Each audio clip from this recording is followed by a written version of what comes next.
Hello everyone, welcome to my channel. आज हम cover करने वाले हैं एचआरएम के एक न्यू टॉपिक को। अभी हमारी एचआरएम वाली क्लासेस चल रही है। एचआरएम वाली हम यूनिट को कवर कर रहे हैं। आप प्लेलिस्ट में जाके सब टॉपिक्स देख सकते हैं। लगभग हमने एचआरएम कवर कर लिया है। बाकी अभी और भी कुछ टॉपिक्स हैं जिन्हें हम धीरे धीरे कवर कर रहे हैं। सो आप चैनल पे बने रहे ताकि आपको सारी वीडियोस मिलती रहे। सो आज हम कवर कर रहे हैं एग्जीक्यूटिव डेवलपमेंट। क्या होता है एग्जीक्यूटिव डेवलपमेंट? सो एग्जीक्यूटिव डेवलपमेंट होता है कि ये एक असेट है, ठीक है, ऑर्गेनाइजेशन की असेट बोल सकते हैं। इसमें क्या किया जाता है, इसमें लर्निंग एंड ग्रोथ होती है। किसकी लर्निंग एंड ग्रोथ की बात करता है ये? मैनेजमेंट के पर्सनल गेन की। और एग्जीक्यूटिव डेवलपमेंट, इसको हम मैनेजमेंट डेवलपमेंट भी कह सकते हैं। इसके अंदर मैनेजर की स्किल्स, एटीट्यूड एंड इंसाइट की बात की जाए। जैसे हमने पढ़ा था ट्रेनिंग के अंदर जो है, या फिर जैसे भी टेक्निक्स में चेंजेस आते हैं, तो हमने पढ़ा था कि एम्प्लॉइज, ठीक है, एम्प्लॉय से रिलेटेड होता है ट्रेनिंग, जिसमें हम बात करते हैं एम्प्लॉय की, ठीक है, एम्प्लॉय के डेवलपमेंट की। बट अगर पूछता है कि एग्जीक्यूटिव डेवलपमेंट या पूछेगा एग्जीक्यूटिव डेवलपमेंट या फिर मैनेजमेंट डेवलपमेंट के नाम से। मैनेजमेंट डेवलपमेंट से तो क्या होगा आप लोग समझ जाएंगे, बट एग्जीक्यूटिव डेवलपमेंट से याद रखिएगा, एग्जीक्यूटिव डेवलपमेंट यानी कि मैनेजर के डेवलपमेंट की बात यहाँ पे हो रही है। सो मैनेजमेंट की स्किल्स, एटीट्यूड, इन सबका अच्छे से इनको लर्न करवाना, उनकी लर्निंग प्रोसेस को इंक्रीज करना, उनकी ग्रोथ करना, उनके अंदर उनकी स्किल्स, एटीट्यूड में डेवलपमेंट करना ही एग्जीक्यूटिव डेवलपमेंट होता है, ठीक है। Executive manager are the most valuable assets of any organisation. जो एग्जीक्यूटिव्स होते हैं यानी कि जो मैनेजर्स होते हैं, हम जानते हैं एक ऑर्गेनाइजेशन के लिए एक इम्पोर्टेंट असेट बोल सकते हैं, या इम्पोर्टेंट पर्सन हुआ, या असेट हुआ, या मेन कंपोनेंट बोल सकते हैं एक ऑर्गेनाइजेशन का। मेन लीडर होता है, वो कौन होता है? एग्जीक्यूटिव यानी कि मैनेजर। सो एग्जीक्यूटिव डेवलपमेंट और management development is a systematic process. क्या है ये? एक सिस्टमेटिक प्रोसेस है लर्न करने की और ग्रोथ करने की। किसके द्वारा? Management personal gain and apply knowledge, ठीक है। किसके द्वारा? हम या तो पर्सनल मैनेजमेंट को गेन करके या अप्लाई करके knowledge, skills and attitude, insight, किसके अंदर? मैनेजर के वर्क के अंदर, ताकि ऑर्गेनाइजेशन की इफेक्टिवनेस एंड एफिशिएंसी बिल्ड हो सके। ये एक educational process. Management development include the process by which manager and executive acquire not only skills and competency in their present job but also capability for future manager tasks for increasing difficulty and scope। यानी कि management development क्या बात कर रहा है कि ये सिर्फ स्किल्स एंड कॉम्पिटेंसी की बात नहीं करता कि सिर्फ ये प्रेजेंट जॉब की बात करता है, ठीक है, नहीं, ये प्रेजेंट जॉब के साथ साथ ये फ्यूचर की भी बात करता है, ये फ्यूचर मैनेजर टास्क की बात करता है, फ्यूचर कैपेबिलिटीज की बात करता है, ताकि इंक्रीज हो सके जो भी ऑर्गेनाइजेशन में चाहे डिफिकल्टी आए, स्कोप आए, आप आराम से इन फ्यूचर उन मैनेजर टास्क को कंप्लीट कर सके, आपके अंदर वो कैपेबिलिटी आ जाए। अब इसके फीचर क्या है? ये एक प्लान एंड ऑर्गेनाइज प्रोसेस है लर्निंग की।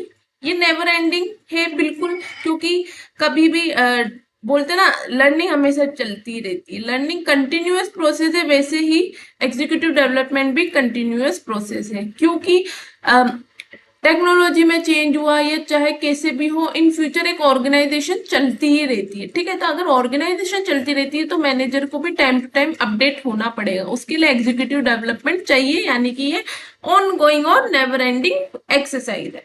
ये लॉन्ग टर्म प्रोसेस है, ये गाइड होती है, सेल्फ डेवलपमेंट पे बात करती है, ये प्रिपेयर ताकि वो बेटर परफॉर्म कर सके और उनका यूटिलाइज किया जा सके, यानी कि उनका फुल पोटेंशियल यूज किया जा सके। ऑब्जेक्टिव क्या है एग्जीक्यूटिव डेवलपमेंट का? कि इंप्रूव करना किसकी? परफॉर्मेंस को, मैनेजर की परफॉर्मेंस को हर लेवल पे, ऑल लेवल्स पे उसकी परफॉर्मेंस को इंप्रूव करना ही एग्जीक्यूटिव डेवलपमेंट का ऑब्जेक्टिव होता है। अब हम देखेंगे, जैसे हमने ट्रेनिंग में देखा था लगभग वैसे ही है, ठीक है। तो इसमें भी बताया गया कि on the job training development की टेक्निक्स क्या है, एग्जीक्यूटिव डेवलपमेंट की टेक्निक्स एंड मेथड्स क्या रहेंगे, on the job end of the job दोनों ही इसमें आएंगे। जैसे लास्ट में हम कुछ था ना कि कुछ हम डिटेल में नहीं पढ़ पाए थे, यहाँ पे हम एक एक पॉइंट को डिटेल में पढ़ेंगे ताकि ट्रेनिंग वाला भी आपका क्लियर हो जाएगा। सो ऑन द जॉब में आ जाएगा coaching, under study, position rotation, project assignment, committees, multiple management and selected readings. सबसे पहले कोचिंग, कोचिंग के थ्रू आप अच्छे से किसी को सिखा सकते हैं, ट्रेन कर सकते हैं, ठीक है। जैसे कि इसमें बताया गया है कि in this method superior guides and instructor trainee as a coach. इसमें जो गाइड होता है वो ट्रेनी होता है और उसे कोच बोला जाता है। द कोच और counsellor sets mutually agreed upon goals, suggest how to achieve this goals, periodically reviews the trainee's progress and suggests change required in behavior and performance. It is a learning by doing. ठीक है।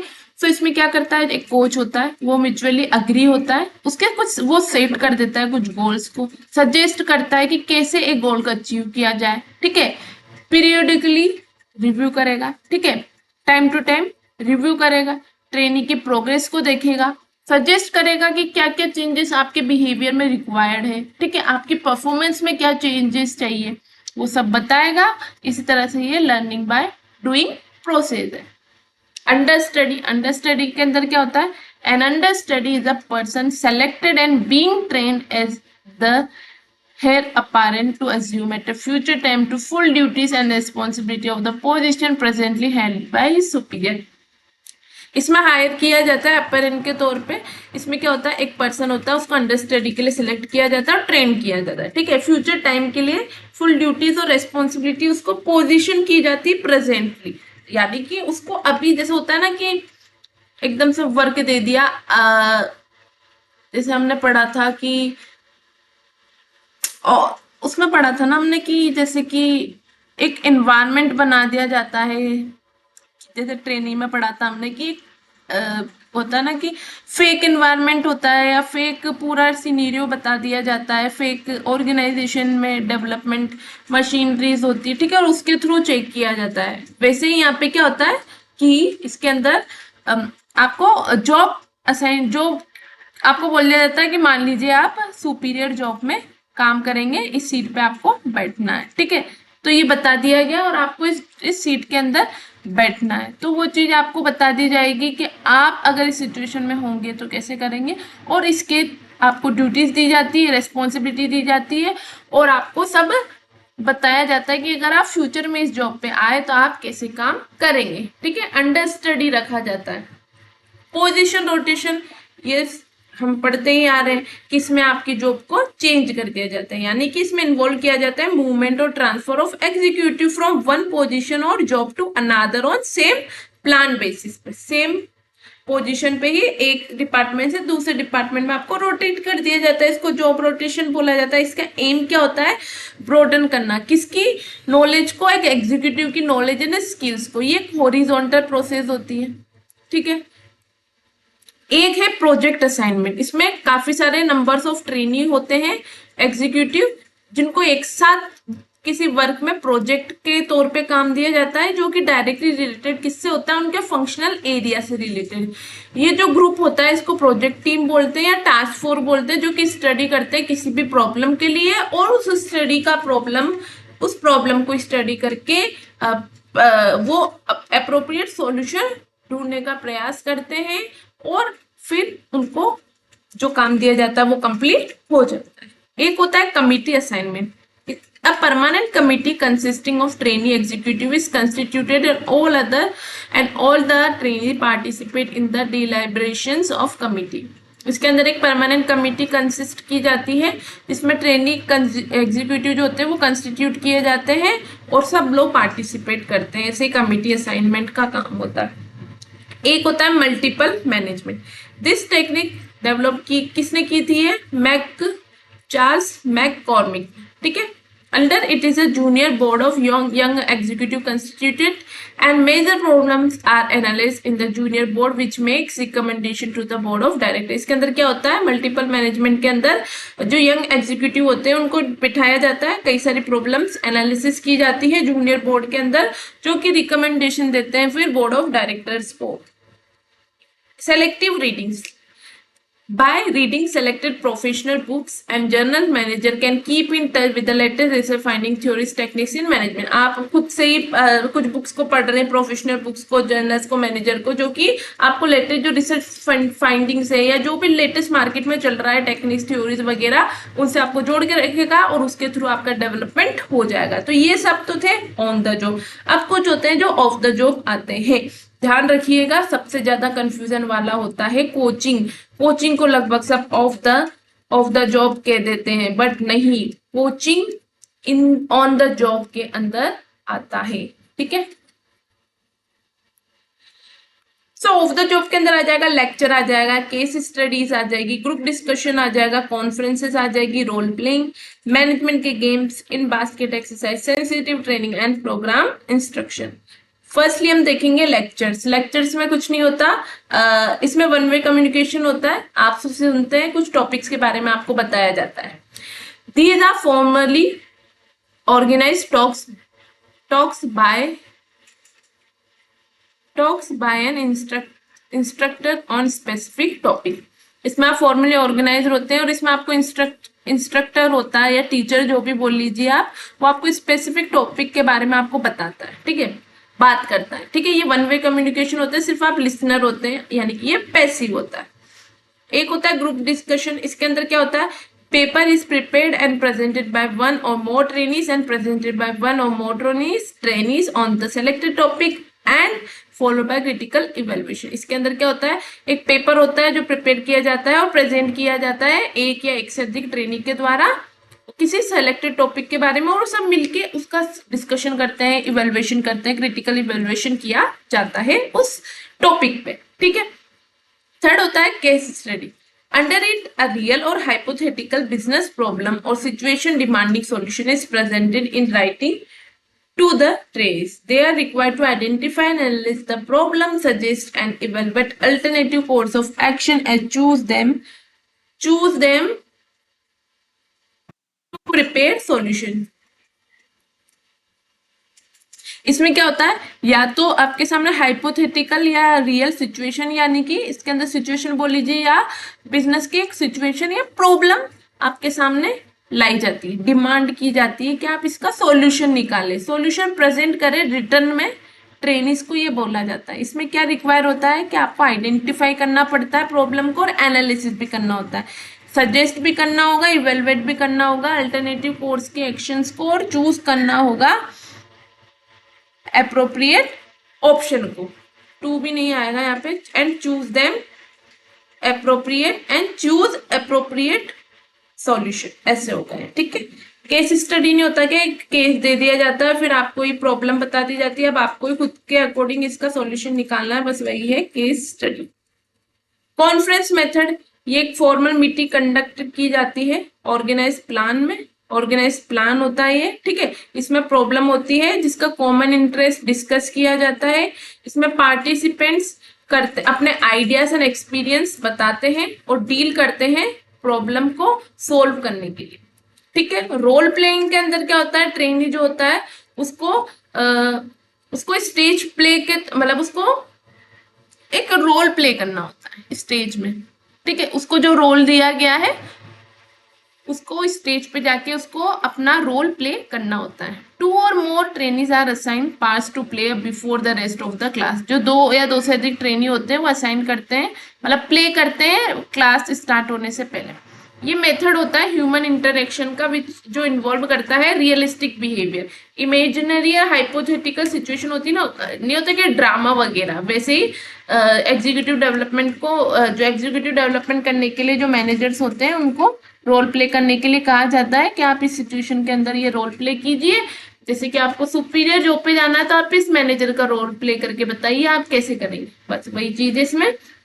इसमें ये एक इसमें simulation involve किया जाता है, जैसे कि इसमें क्रिएट किया जाता है एनवायरनमेंट रियल वर्क सिचुएशन के जैसा। इसमें 2 और अदर मेथड्स होते हैं जो कि बेस्ड होते हैं simulation, basket and management games के तौर पे। एक होता है in baskets exercise. In this method the trainee is provided with the basket or tray of paper files related to his functional area. He is expected to carefully study these and make his own recommendation on the problem situation. The recommendation observation of different trainees are compared and conclusion are arrived. इसमें क्या होता है, trainee को कई सारे files जो होती है एक साथ दे दी जाती है, ठीक है, काफी सारे पेपर्स एक साथ बास्केट के अंदर दे दिए जाते हैं फंक्शनल, जो कि उससे रिलेटेड होते हैं, ठीक है। अब उससे को क्या बोला जाता है कि आप इन सबको केयरफुली स्टडी करो और अपने रिकमेंडेशन दो और प्रॉब्लम जो सिचुएशन दी गई है उसका आप सॉल्यूशन बताओ, ठीक है। तो इसमें रिकमेंडेशन मांगते हैं, ऑब्जर्वेशन किया जाता है डिफरेंट ट्रेनी का, मतलब सबको दिया जाता है, फिर कंपेयर भी किया जाता है और उसके तौर पे कंक्लूजन आता है। एक होता है मैनेजमेंट गेम। मैनेजमेंट और business games are design to be representative of real life situation. इसमें क्या किया जाता है, एक रियल लाइफ सिचुएशन के तौर पे गेम खेला जाता है, जिसमें क्या होता है क्लासरूम सिमुलेशन एक्सरसाइज की जाती है, जिसमें टीम जो होती है वो इंडिविजुअली compete करती है आपस में एक दूसरे के साथ में, ठीक है। नेक्स्ट है प्रोग्राम इंस्ट्रक्शंस। प्रोग्राम इंस्ट्रक्शन क्या बोलता है, ये मेथड है जो कि इनकॉर्पोरेट करता है pre arrange and proposed acquisition of some specific skills or general knowledge.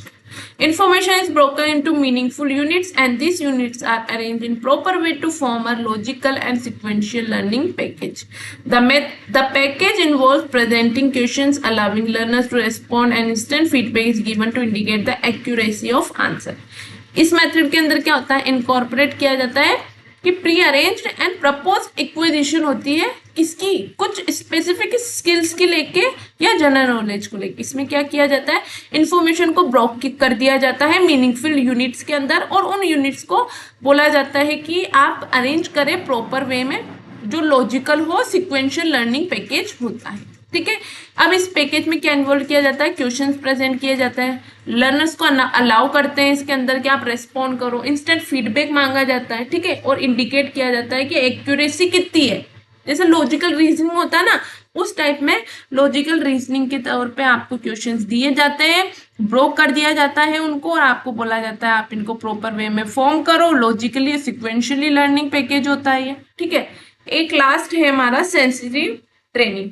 Sensitivity training, जो सेंसिटिविटी ट्रेनिंग है इसका नाम ऐसे भी आता है, वेरी इंपॉर्टेंट, डायरेक्ट पूछ लिया जाता है अगर एमसीक्यूज में आ रहा है तो, कि T group training and laboratory training क्या है या सेंसिटिविटी ट्रेनिंग का दूसरा नाम क्या है।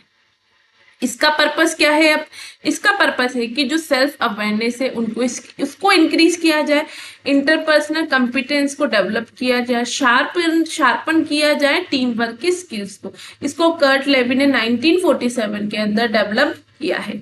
ये ग्रुप एक्सपीरियंस डिजाइन है जो कि क्या प्रोवाइड करता है, मैक्सिमम पॉसिबल अपॉर्चुनिटी किसके लिए, इंडिविजुअल के लिए, ताकि वो अपना जो बिहेवियर है वो अपने आप के बिहेवियर को बता सके और अपना फीडबैक रिसीव कर सके। इसमें एक्सपेरिमेंट किया जाता है न्यू बिहेवियर के साथ में और डेवलपमेंट किया जाता है किसका, अवेयरनेस का। अवेयरनेस कौन सी, सेल्फ की और दूसरों की। A number of people work together in the company and it is very essential for every staff to consider his or her co-worker sentiments and feelings. Sensitivity training is a special training provided to the employees to make them capable of understanding and themselves above other reasonably. इसमें क्या होता है, हम देखते हैं कि एक organisation के अंदर या एक कंपनी के अंदर काफी सारे लोग एक साथ काम करते हैं और एक इम्पोर्टेंट चीज हो जाती है, यानी कि एक एसेंशियल हो जाता है कि आप हर स्टाफ को कंसीडर करें, हर स्टाफ को आप अपने उसकी सेंटीमेंट, उसकी फीलिंग को समझें। तो सेंसिटिविटी ट्रेनिंग यही काम करती है, स्पेशल ट्रेनिंग है जो कि एम्प्लॉयज की जो कैपेबल होती है अंडरस्टैंडिंग की दूसरों के प्रति या खुद के प्रति जितनी भी होती है उसको समझने में ये हेल्प करता है। सो ये था हमारा आज का टॉपिक जिसमें हमने कवर किया executive development. So I hope आपको मेरी वीडियोस पसंद आती होगी। अगर आपको मेरी वीडियोस अच्छी लगती है तो मेरे चैनल को सब्सक्राइब करें एंड मेरी वीडियोस को लाइक करें, शेयर करें, कमेंट करें। Thank you.